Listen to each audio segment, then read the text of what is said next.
Alright, so you might notice that there's a big fat question mark in the title of this video, and that's because what I'm going to talk about today is not a definitive statement on the matchmaking system. Instead, I'm going to tell you what I experienced as of recently, and I would like to see you do the same in the comment section below. But first, we obviously need some context. As some of you might have already heard, the most recent update to Overwatch changed the way winning and losing streaks work. That might not sound like a massive deal at first, but it actually is. Until now, whether you rank up or not was hugely reliant on whether you are on a winning streak or a losing streak, and as you might know, losing streaks can happen very quickly in Overwatch. The original idea was that those streaks were supposed to more quickly put players into the ratings that they belong into. So the system essentially assumed that when you're on a win streak, whatever you're doing is helping your team win. And when you're on a losing streak, you have trouble performing in that rating that you're currently in. Obviously, that idea is very flawed. Losing streaks can happen very quickly in Overwatch, and that without you being able to do anything about it. One person deciding to not swap off a hero, one person deciding to throw the match on purpose by feeding the enemies, one person doing something really stupid over and over and over again. And obviously, we're also still dealing with hackers. So the chances of running into someone who either purposefully loses a match or does something so significantly stupid that you can't make up for it and thus lose are not all that small. And you might wonder, isn't Overwatch MMR based like so many other games? And you would be right. I made a video a little while ago taking a look at the info Jeff has given us on how MMR, SR distribution and matchmaking work, and decided to theorize the rest myself. And today I'd like to reference that video again, so let me give you a little bit of context from said video.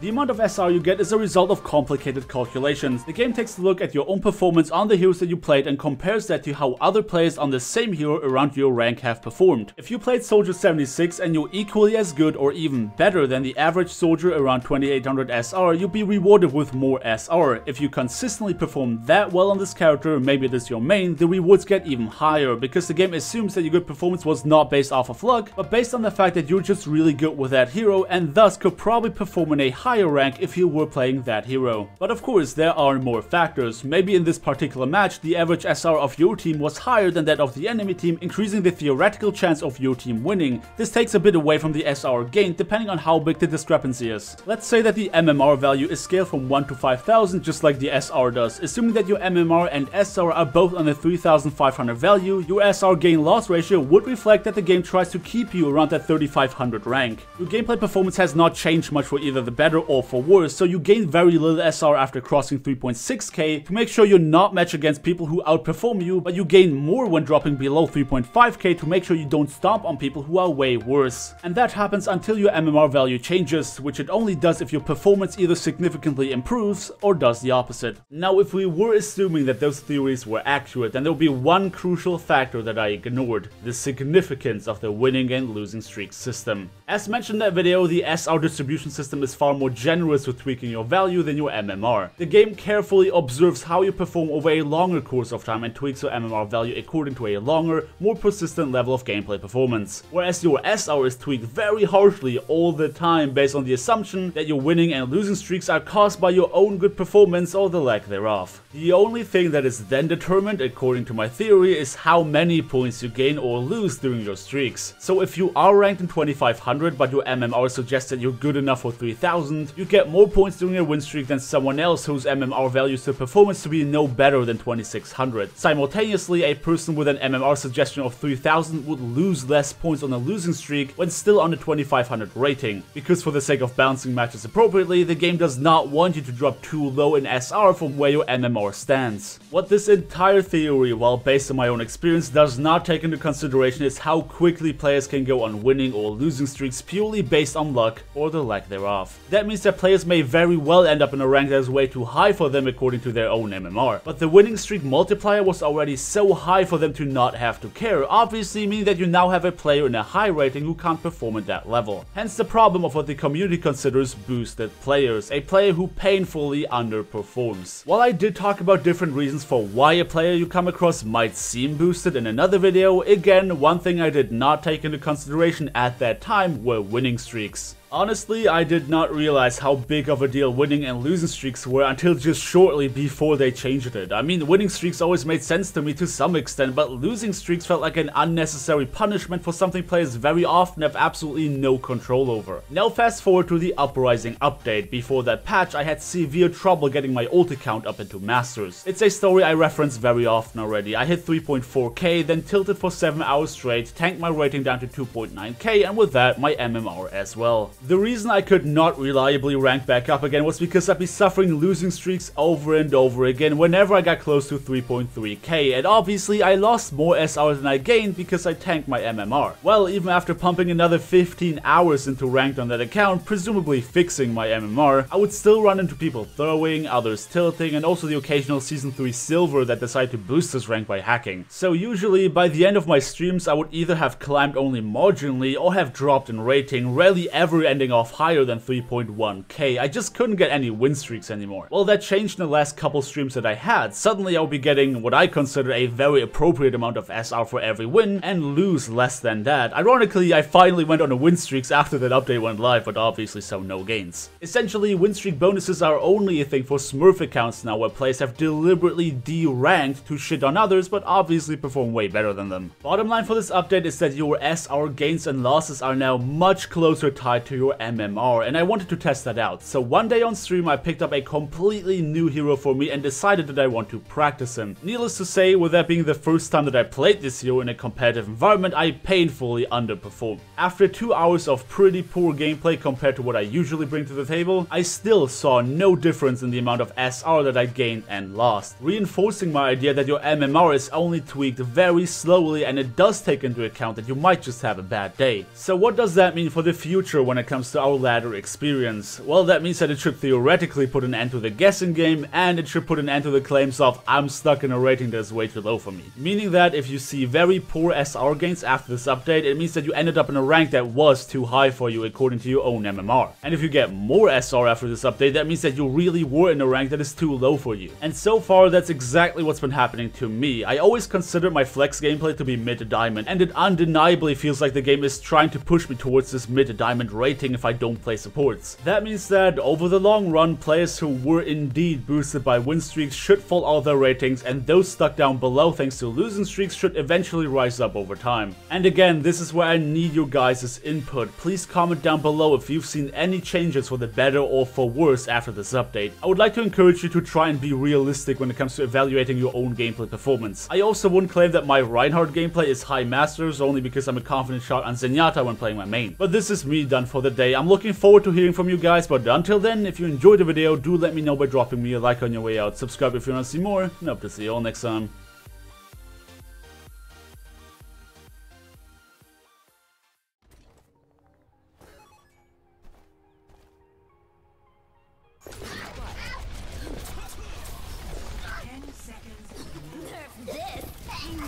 Double kill.